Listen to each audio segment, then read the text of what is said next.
vasto conocimiento en ese tipo de áreas que sabemos perfectamente que es un gran exponente y un gran catedrático de las mismas. Doctor, le damos las gracias de antemano, como le comento, de manera individual y de manera colectiva por parte de la Sociedad de Alumnos Hecho en Derecho, representación estudiantil de la Facultad de División de Estudios Jurídicos del Centro de Humanidades, Ciencias Sociales y Humanidades, y le doy el uso de la voz al compañero Edwin Ramón Jorada Campos, que nos va a hacer unos comentarios sobre la misma sesión.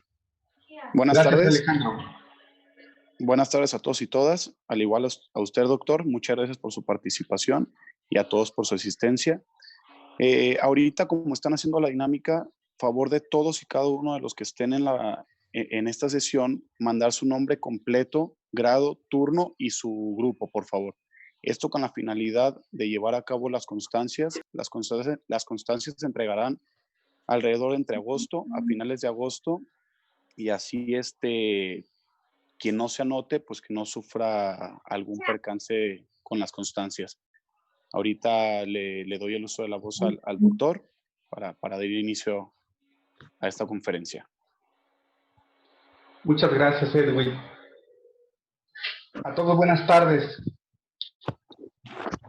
Siempre es un privilegio poder platicar con los alumnos de la División de Estudios Jurídicos del Centro Universitario de Ciencias Sociales y Humanidades. Tuve la fortuna de, hace ya muchos años, egresar de allí, en la carrera de abogado, en aquel entonces Facultad de Derecho de la Universidad de Guadalajara. También me llena de alegría saber que me toca arrancar con este ciclo de exposiciones y que precisamente se pueda generar discusión acerca de un tema de la mayor relevancia como lo es el acceso a la justicia. Para los abogados, sin duda alguna que tiene una gran significación. La tutela judicial o jurisdiccional efectiva, el debido proceso y en sí los pormenores a que se refiere el artículo 17 constitucional son las bases fundamentales del acceso a la justicia. Sin embargo, no solo es de gran calado para los abogados, es también de suma importancia para todas las personas. Hay quienes nos han dicho, algunos constitucionalistas se han referido a que el acceso a la justicia y la tutela jurisdiccional efectiva son la piedra fundamental, la piedra angular de todos los demás derechos humanos. Es decir, de poco serviría que en el texto constitucional y también en las convenciones suscritas por el Estado mexicano en materia de derechos humanos existieran en el texto nominal un sinnúmero de derechos a los cuales las personas tienen acceso. Si no hubiese la forma de tutelarlos, si no hubiese la forma de protegerlos, si no tuviésemos nosotros la garantía de que pueden hacerse efectivos enfrentando al Estado en aquellos casos donde éste, con sus conductas activas u omisas, vulnera nuestra esfera de derechos. En ese sentido, decíamos, no solo para los abogados, sino en general para todas las personas, el acceso a la justicia es un derecho humano de orden nodal, de orden principal, de orden fundamental. Antes de continuar con la exposición, quiero nada más compartirles a ustedes la dolorosa noticia que hace un momento me hicieron saber respecto al fallecimiento del maestro Alberto Romero Rivera, alguien a quien le tuve y le tengo un enorme cariño y de quien siempre recibí solo buenos tratos, siempre recibí el afecto de amigo. Un abrazo hasta el lugar en que se encuentre el maestro Alberto Romero Rivera. Dicho lo anterior, pues en homenaje a él, tratemos de estos minutos que corren de aquí hasta las 20 horas de festejar precisamente el derecho, de abrazar esta maravillosa ciencia que es el derecho. Decíamos que el acceso a la justicia es, como lo han referido algunos constitucionalistas, la garantía del efectivo ejercicio de los demás derechos humanos. Tenemos un marco constitucional que rige de forma general el acceso a la justicia y a la tutela judicial o jurisdiccional efectiva. No solo es el contenido del numeral 17 constitucional, tenemos otros numerales en el texto constitucional que tienen implicación en el acceso a la justicia. Siguiendo el orden progresivo del texto constitucional, diríamos que el primero de ellos es, sin duda, el artículo primero de la Constitución Política del país. Este numeral, a partir de la reforma constitucional que incorporó el control convencional y el principio pro persona, es uno de los pilares fundamentales del acceso a la justicia, no solo en la materia fiscal, sino en todas las materias en general. Además de ese artículo primero constitucional que forma parte del marco constitucional que rige en materia de acceso a la justicia, tenemos desde luego el numeral 14 de la Constitución Política del país, que entre otros derechos humanos prevé el debido proceso, o lo que conocemos comúnmente nosotros como garantía de audiencia. Además de este artículo 14 constitucional, tenemos desde luego el 17, que es fundamentalmente el de contenido normativo que establece las condiciones necesarias para un adecuado acceso a la justicia. Asimismo, tenemos en el contenido constitucional el artículo 31, fracción cuarta, que ya de forma concreta, ya de forma específica, en la materia tributaria, prevé algunas condiciones mínimas que debe observar el legislador y también la autoridad ejecutiva en aras de poder generarnos actos de molestia relacionados con la materia tributaria y desde luego con la materia fiscal. A saber que solo estamos obligados a contribuir que las personas que residimos en el territorio nacional, o bien que tenemos fuente de riqueza ubicada en territorio nacional, estamos obligados a contribuir solamente en la medida en que exista una ley que así lo prevea. Es decir, un ordenamiento jurídico de carácter general, impersonal y abstracto, pero además que haya seguido el rigor del proceso legislativo a que se refieren los artículos 71 y 72 de la Constitución Política del país. Es decir, cuando el texto del artículo 31, fracción cuarta de la Constitución Política del país nos dice que estamos obligados a contribuir mediante ley, se refiere a una ley en sentido formal y desde luego también en sentido material.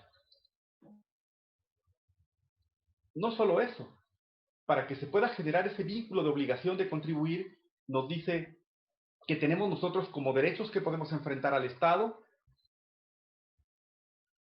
que las contribuciones sean proporcionales, que sean equitativas y que tengan como propósito o finalidad el gasto público, que su destino sea el gasto público.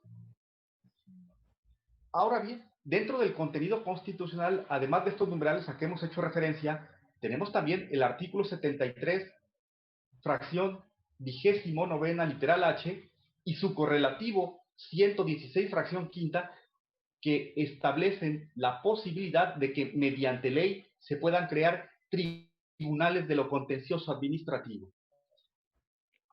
¿Cuál es la relevancia de que el contenido constitucional en estos numerales 73, fracción 29, literal H, y 116, fracción quinta, den la posibilidad de creación de tribunales de lo contencioso administrativo?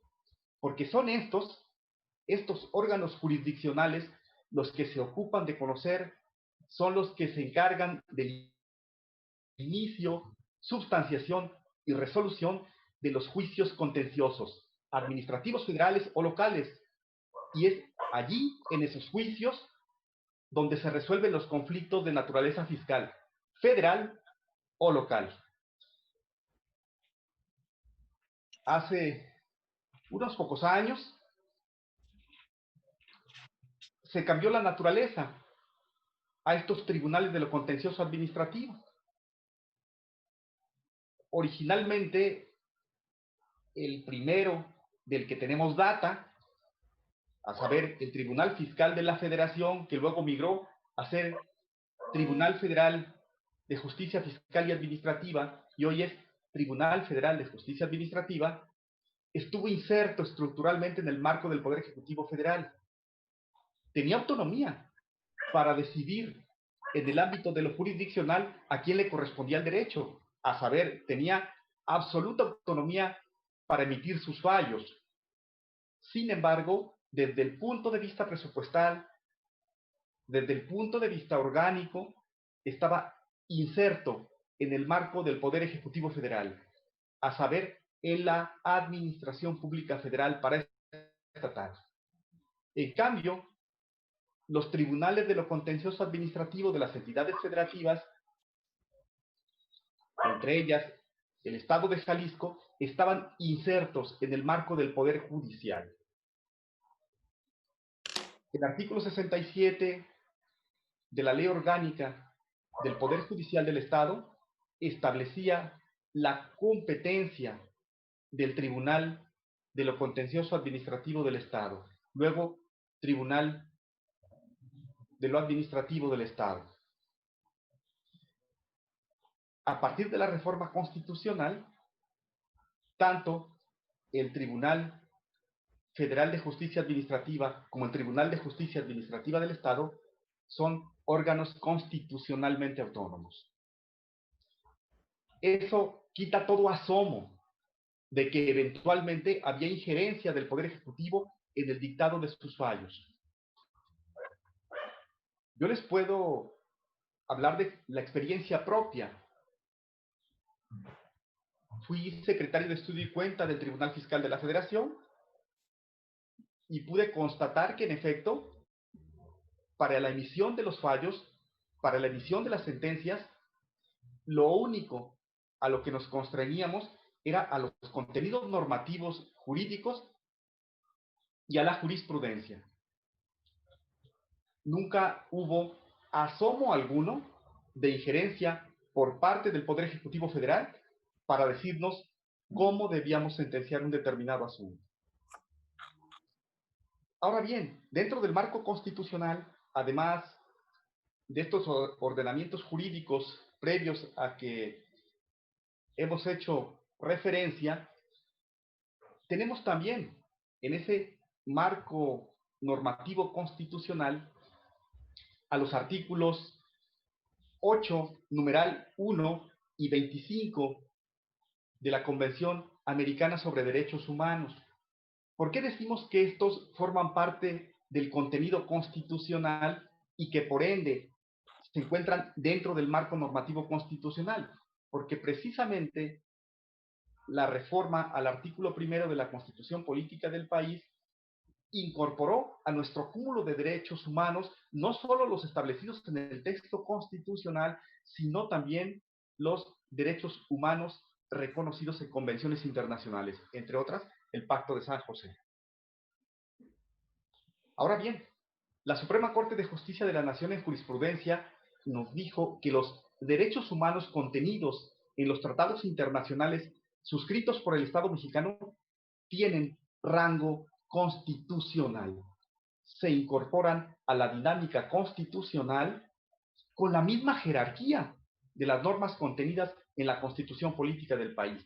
De ahí que ahorita que nos hemos ocupado de referirnos rápidamente al marco constitucional que rige el acceso a la justicia, pues hayamos dado cuenta también de las normas que en materia de convenciones internacionales se refieren tanto al acceso a la justicia como al debido proceso.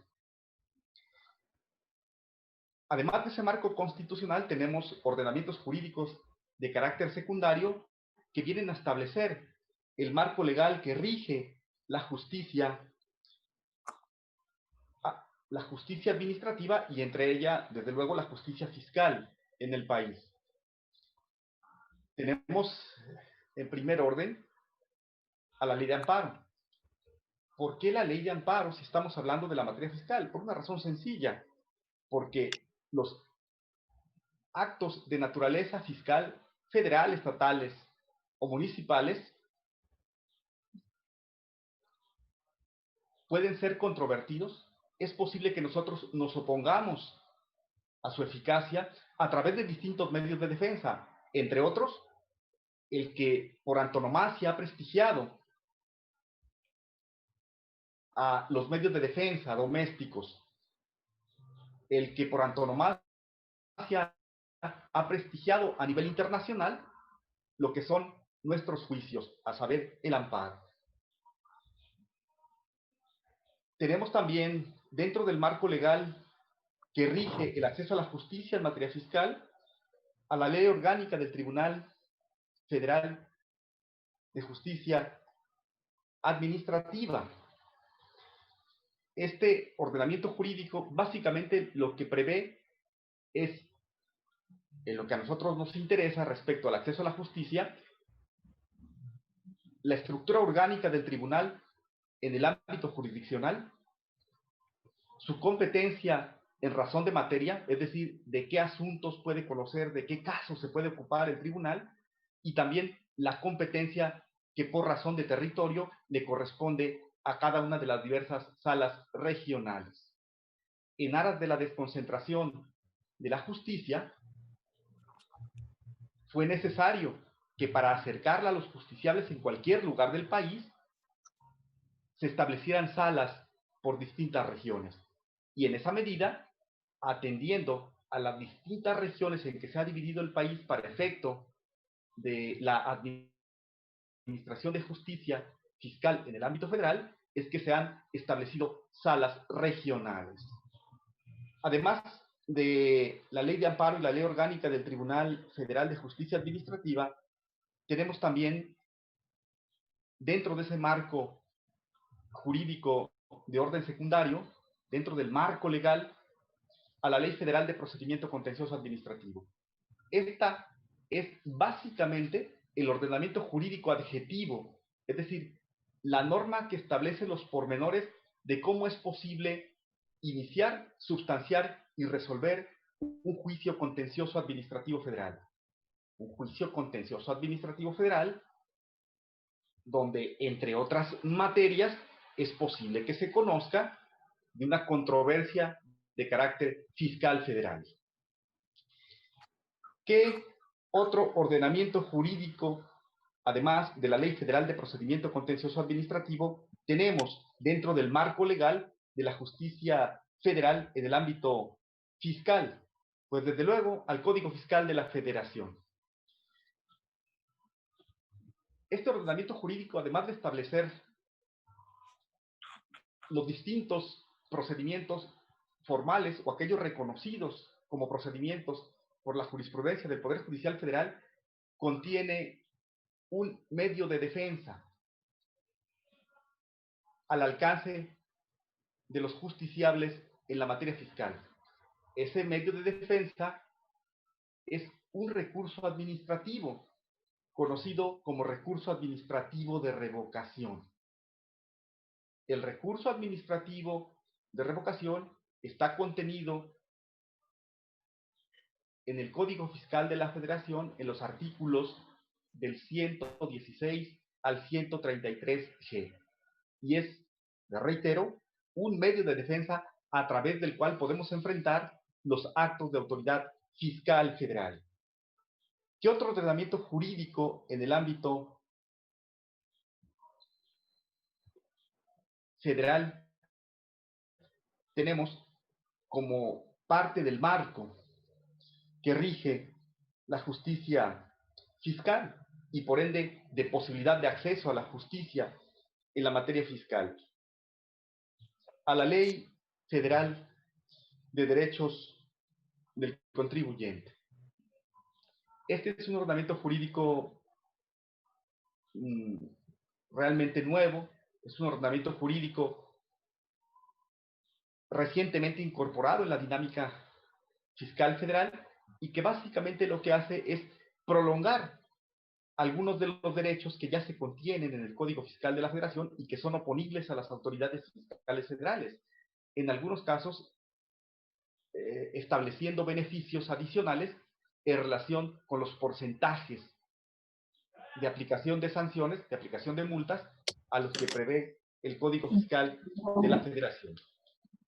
Ahora bien, en el ámbito local, tenemos como marco legal a la Ley de Justicia Administrativa. La Ley de Justicia Administrativa es el ordenamiento jurídico adjetivo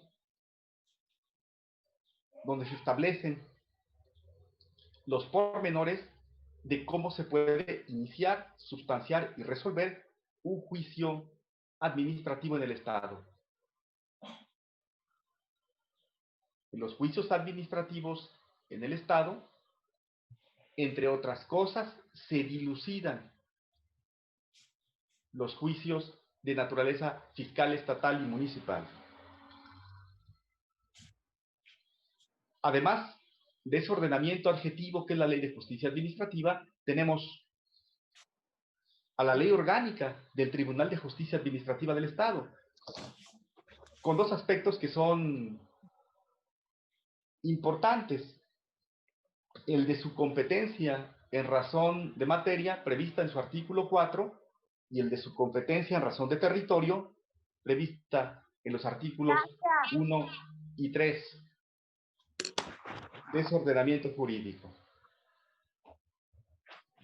¿Qué más tenemos como parte del marco legal que rige el acceso a la justicia en el ámbito local? Al Código Fiscal del Estado, que también prevé un medio de defensa que es un recurso administrativo, recurso que se denomina revocación, al igual que en materia federal, y que está previsto en los artículos del 197 al 209 del Código Fiscal del Estado. Y finalmente tenemos en el ámbito local a la Ley de Hacienda Municipal. La Ley de Hacienda Municipal prevé también un medio de defensa que es un recurso administrativo que se denomina reconsideración. Ese recurso de reconsideración está regido por los artículos 55 y 318 al 321 de la Ley de Hacienda del Estado de Jalisco. Dicho eso, abordemos los pormenores de los numerales que establecen de manera frontal la posibilidad del acceso a la justicia en el ámbito fiscal. Recordemos que para que nosotros podamos acudir a la jurisdicción en materia administrativa, tanto federal como local, y que por ende se ocupen de las posibles transgresiones a nuestros derechos fundamentales por parte de las autoridades fiscales federales o locales, es condición necesaria la existencia de un acto de autoridad. En los tribunales, tanto federales como locales, en el ámbito de lo fiscal, solo podemos acudir a enfrentar actos de autoridad. ¿Y cómo saber cuándo estamos en presencia de actos de autoridad? Si nosotros vemos los distintos contenidos normativos que se refieren a cuáles son los elementos mínimos de eficacia que debe contener un acto de autoridad, arribaremos a la conclusión de que no existe un concepto de qué es un acto de autoridad.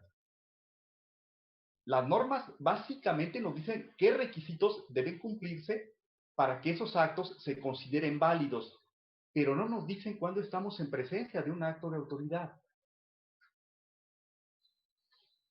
¿Cómo identificar? ¿Cómo saber cuándo estamos en presencia de un acto de autoridad para, en su caso, poder acudir a los medios de defensa, tanto a los recursos administrativos como a los juicios? Cuando en el ámbito jurídico tenemos conceptos jurídicos que no están definidos, estos son conocidos como conceptos jurídicos indeterminados.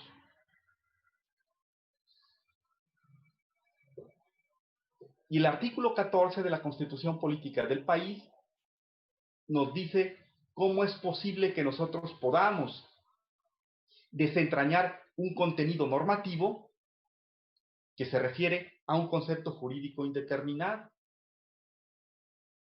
En relación con la interpretación de normas, nos dice el artículo 14 constitucional para efectos de sentencia, y luego la Corte lo llevó más allá y nos dijo que no solo para efectos de sentencia, sino en cualquier caso, en principio debemos atenernos a su contenido literal, siempre que se trate de normas que se refieran a delitos y sanciones. Allí no cabe la analogía, allí no cabe la mayoría de razón. Tratándose de delitos y tratándose de sanciones, es al contenido literal. La Corte nos ha dicho que las conductas típicas que llevan a la posibilidad de aplicación de medidas disciplinarias en la materia administrativa se rigen también por esos principios. Luego, entonces, si a alguna persona se le quiere sancionar por el incumplimiento de una obligación de naturaleza administrativa, entre otras las fiscales, pues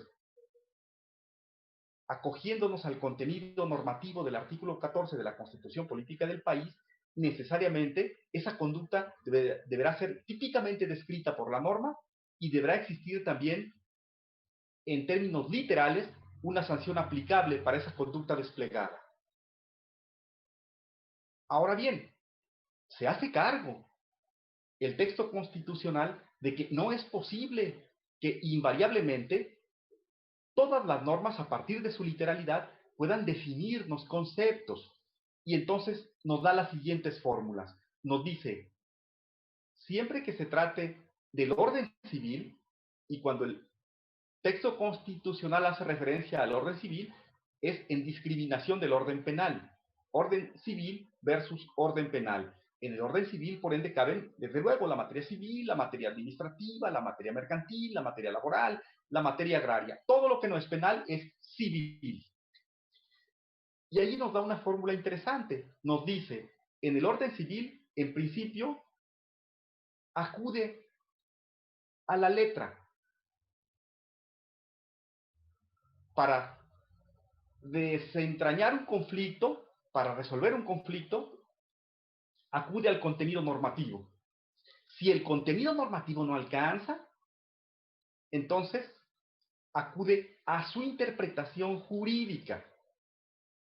Consistentemente, el Poder Judicial Federal nos ha dicho que la interpretación jurídica calificada de las normas la hace el Poder Judicial Federal a través de su jurisprudencia. Luego, entonces, cuando el texto constitucional nos dice que para poder entender el alcance, la finalidad, teleología o propósito de una norma, acudamos a su interpretación jurídica, se refiere, desde luego, a la jurisprudencia vinculante o bien a las tesis orientadoras y que contienen criterios que, aunque no son vinculantes, le dan una forma al resolutor de un determinado conflicto de orientarse respecto a la forma de decidir. Finalmente nos dice el artículo 14 constitucional, en este punto específico que estamos comentando, que cuando no alcance el contenido de la letra y tampoco tengamos interpretación jurídica de la misma, a saber, jurisprudencia o criterios orientadores, entonces apliquemos principios generales del derecho. ¿Por qué este paseo breve, rápido, por este contenido normativo del artículo 14 constitucional en relación con la interpretación de normas? Porque regresemos al tema que estábamos comentando. Tratándose de lo que es un acto de autoridad, no tenemos una definición por parte del legislador. Luego, entonces, para poder nosotros saber cuándo estamos en presencia de un acto de autoridad y, por ende, acudir a los medios de defensa, que son la tutela jurisdiccional y la posibilidad de acceso a la justicia en la materia fiscal, pues, ¿qué debemos hacer?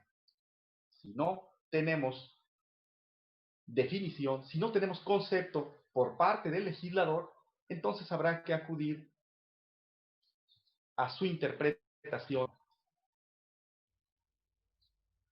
Y en ese sentido, habrá que revisar si tenemos jurisprudencia por parte del Poder Judicial Federal en relación con lo que nosotros debemos entender por acto de autoridad. Si tenemos un concepto jurídico indeterminado, la forma de acercarnos a él para comprenderlo, la forma de acercarnos a él para determinarlo, es acudiendo a la jurisprudencia del Poder Judicial Federal.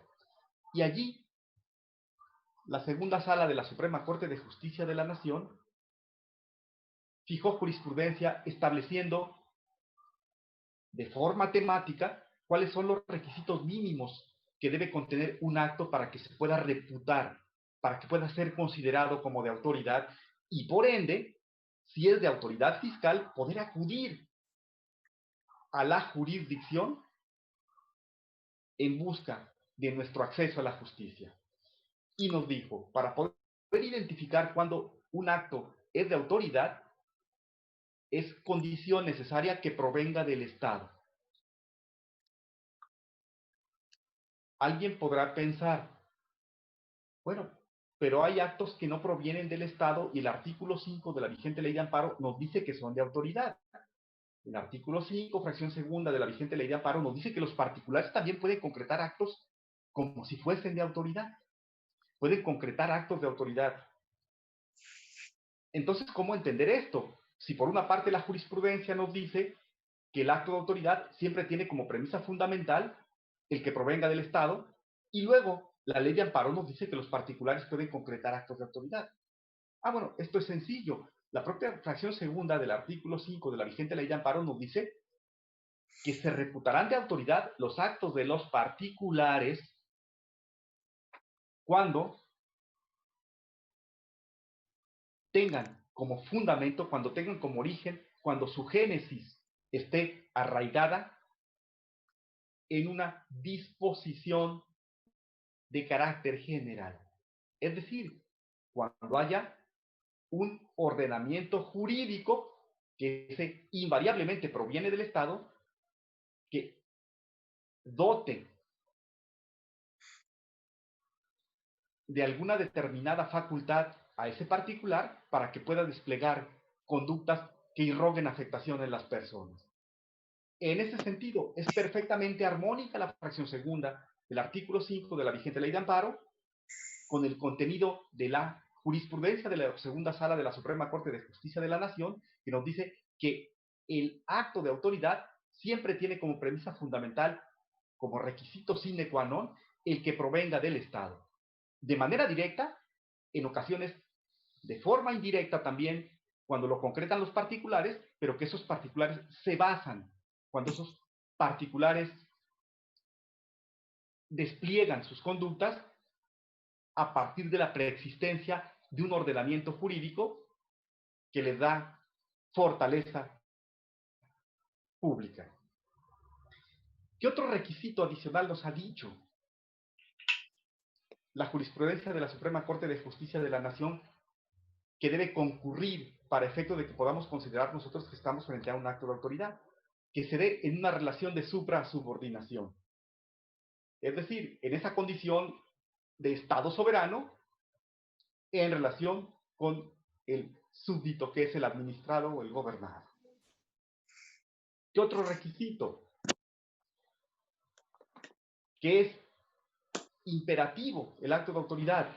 No es un acuerdo de voluntades, es un acto vinculante donde no interviene el consenso, consentimiento del particular. Y finalmente está dotado de fuerza pública. Esto es, existe un ordenamiento jurídico de carácter general, impersonal y abstracto, que es en el que se basa el despliegue de la conducta activa o bien la omisión por parte de la autoridad. La concurrencia de estos requisitos nos lleva a la existencia de acto de autoridad. La falta de alguno de ellos implica que no tengamos acto de autoridad y por ende, si estamos en el ámbito de lo administrativo y en particular de lo fiscal, no podríamos acudir a la tutela jurisdiccional de los tribunales de lo contencioso administrativo federales y locales y tampoco a la posibilidad del planteamiento de los recursos administrativos. Identificados esos elementos mínimos que debe contener el acto de autoridad y asumiendo que tenemos frente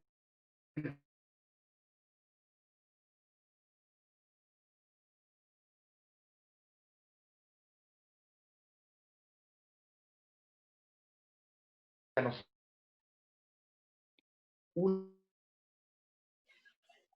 A ver, creo que estamos teniendo un problema. acto en el que concurren ellos. Bien, regresamos. Tenemos distintas posibilidades. ¿Se escucha? Ok. Sí. Tenemos distintas posibilidades. Sí, ya se escucha, maestro. Ok. Ese acto de autoridad de naturaleza fiscal. Verbigracia, una multa impuesta por el incumplimiento de obligaciones en relación con la expedición de comprobantes fiscales.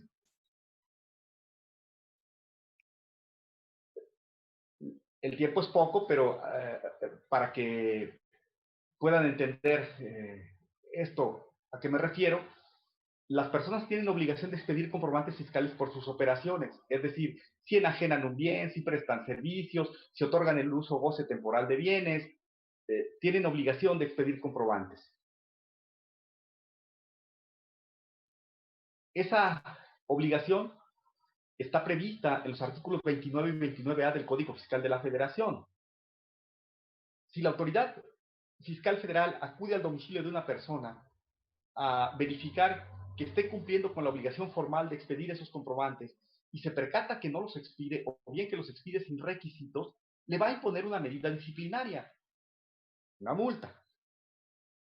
Esa multa es un acto de autoridad. ¿Proviene del Estado? Sí, la está imponiendo el Servicio de Administración Tributaria. El Servicio de Administración Tributaria es un órgano desconcentrado de la Secretaría de Crédito Público. La Secretaría de Crédito Público forma parte de la Administración Pública Federal Centralizada. La Administración Pública Federal Centralizada está inserta en el marco del Poder Ejecutivo Federal. Y el Poder Ejecutivo Federal es uno de los tres poderes tradicionales que conforman el Estado mexicano. Luego, entonces, el acto proviene del Estado. Dos, ¿es un acto que se da en una relación de supra-subordinación? Sí. Allí, la autoridad fiscal está actuando en el ámbito de su competencia tributaria para verificar el cumplimiento de obligaciones fiscales y ante la omisión de ellas, emitir un acto vinculante. Se da en una relación de Estado soberano a súbdito que es contribuyente. ¿Es imperativa? Sí, desde luego.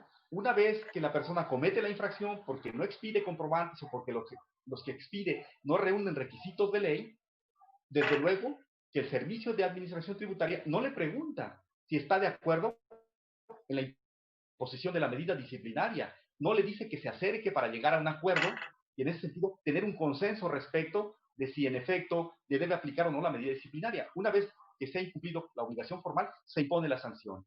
Es decir, se da de manera imperativa. ¿Está dotado ese acto de fuerza pública? Sí, está dotado de fuerza pública. No de fuerza policíaca, no de fuerza armada, de fuerza pública, a saber que existe un ordenamiento jurídico, que existe una norma de carácter jurídico que establece la posibilidad de que el Servicio de Administración Tributaria imponga esa sanción y que además establece los montos de sanción. Procedimiento para la imposición, artículo 49 del Código Fiscal de la Federación. Medida disciplinaria, artículos 83, 84 del Código Fiscal de la Federación. Ahí está ese ordenamiento jurídico general, impersonal y abstracto, que ha cumplido con requisitos de proceso legislativo y que por ende es una ley en sentido también formal, que le da fortaleza al acto que concreta el Servicio de Administración Tributaria. Dicho eso, bueno, concluimos. Sí es un acto de autoridad. ¿Cómo enfrentarlo? Ya tengo aquí el acto de autoridad a través del cual me imponen una multa, me vinculan en la obligación de dar y me aperciben que en caso de no pagarla en los plazos establecidos en ley, me iniciarán un procedimiento administrativo de ejecución. ¿Cómo la puedo enfrentar? ¿Qué puedo hacer? Tenemos distintos medios de defensa. En principio, recursos administrativos. Lo comentábamos hace un momento. En el ámbito fiscal federal tenemos el recurso administrativo de revocación que prevé el Código Fiscal de la Federación. En el ámbito local, en materia estatal, tenemos el recurso de revocación que prevé el Código Fiscal del Estado. Y en el ámbito municipal tenemos el recurso de reconsideración que prevé la Ley de Hacienda Municipal. Estos tres recursos administrativos, los dos de revocación y el recurso de reconsideración, son optativos. Es decir, no existe obligación por parte de las personas de agotarlos previo al planteamiento de los juicios contenciosos.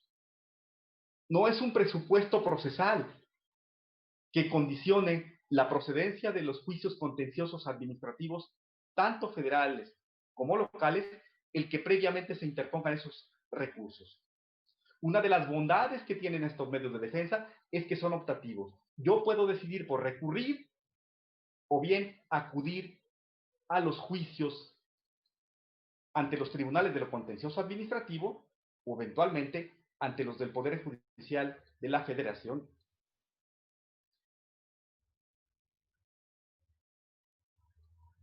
¿Qué es un recurso administrativo? El recurso administrativo es un medio de defensa. Es un medio de defensa cuya característica fundamental es la autotutela. Es decir, en una suerte de autocontrol, el Estado asume que si emite un acto que es ilegal, pueda el particular acercarse a la propia autoridad fiscal y decirle a través del planteamiento del recurso: oye, te equivocaste, te has apartado, te has separado del camino recto de la legalidad. En consecuencia, te doy la posibilidad de que te corrijas, te doy la posibilidad de que puedas enmendar tu hierro, de que regreses al curso de la legalidad, que revoques tu acto y que te ciñas de nueva cuenta a los cauces jurídico-normativos que rigen la eficacia de ese acto.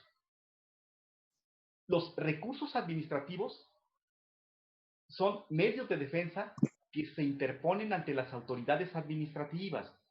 No los confundamos con los recursos intraprocesales, que son los recursos que se dan dentro de un juicio. Los recursos que se dan dentro de un juicio se conocen como recursos intraprocesales, verbigracia, el recurso de apelación, verbigracia, el recurso de revocación en la materia civil y mercantil, verbigracia, el recurso de apelación en la materia penal, o los recursos de reclamación y apelación en la dinámica del contencioso administrativo local, o los recursos de reclamación o recurso de revisión en el contencioso administrativo federal. Esos son recursos interprocesales. No hay que confundirnos. No nos estamos refiriendo a ellos. Los recursos administrativos son medios de defensa que se interponen ante autoridades administrativas, no ante autoridades jurisdiccionales. Y siempre, invariablemente, previos a la interposición de los juicios.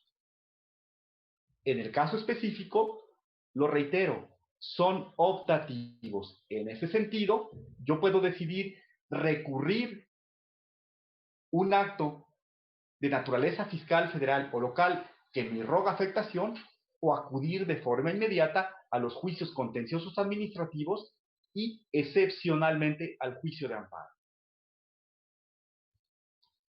Ahora bien, además de los recursos, ¿qué tenemos como otras posibilidades de oposición a los actos autoritarios de naturaleza fiscal, tanto federal como local? Pues desde luego los juicios contenciosos administrativos y el juicio de amparo. Tanto los recursos administrativos como los juicios, tanto los contenciosos administrativos como el juicio de amparo, se rigen por los mismos principios fundamentales del acceso a la justicia contenidos en el artículo 17 de la Constitución Política del país.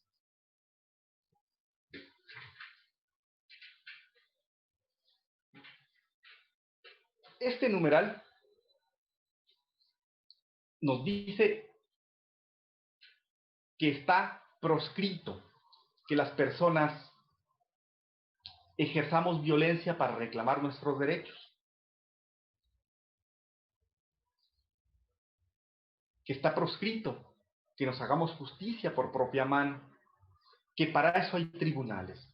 Es decir, la forma civilizada que hemos encontrado los seres humanos de acceder a la justicia es a través de los cauces jurídico-normativos y la resolución de los conflictos en tribunales. Tribunales materialmente constituidos y tribunales formal y materialmente constituidos. ¿Por qué hacemos esta referencia? La primera sala de la Suprema Corte de Justicia de la Nación en jurisprudencia nos dijo que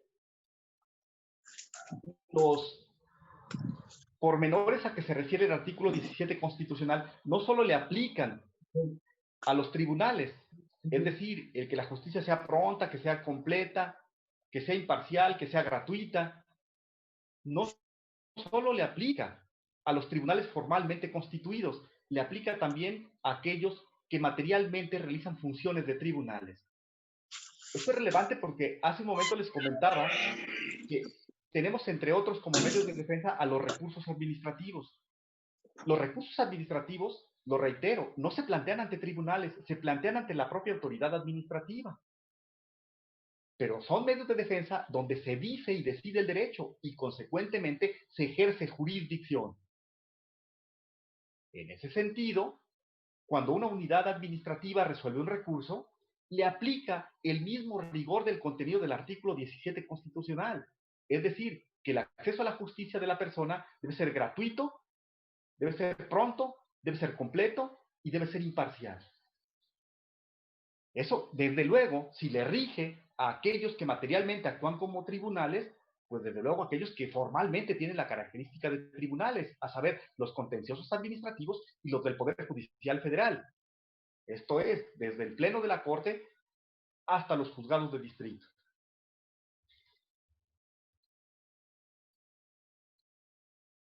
Decíamos, ese acceso a la justicia transita por esos pormenores a que se refiere el artículo 17 constitucional. no puedo ejercer violencia para reclamar mis derechos, no puedo hacerme justicia por mí mismo. Para eso existen tribunales formal y materialmente constituidos o solo materialmente constituidos. Es ahí donde llevaré mi reclamo y es allí donde se va a decir y decidir el derecho. Ahora bien, esa decisión de derecho transita porque la justicia debe ser gratuita. No nos explica el texto constitucional qué es la justicia gratuita. Sin embargo, es un vocablo de uso ordinario y que lo gratuito en el ámbito jurídico como en el ámbito de la vida común significan lo mismo. Desde el punto de vista lingüístico, tiene la misma significación lo gratuito en la vida normal que en el ámbito jurídico y por ende es innecesario explicar ese concepto jurídico. Ahora bien, nos dice el texto constitucional que la justicia, además de ser gratuita, debe ser pronta. Maestro, una disculpa por la interrupción. Sí, Quedan 5 minutos para la finalización de la conferencia. Digo porque correcto. se cierra automáticamente la sesión. Correcto. Muchas gracias.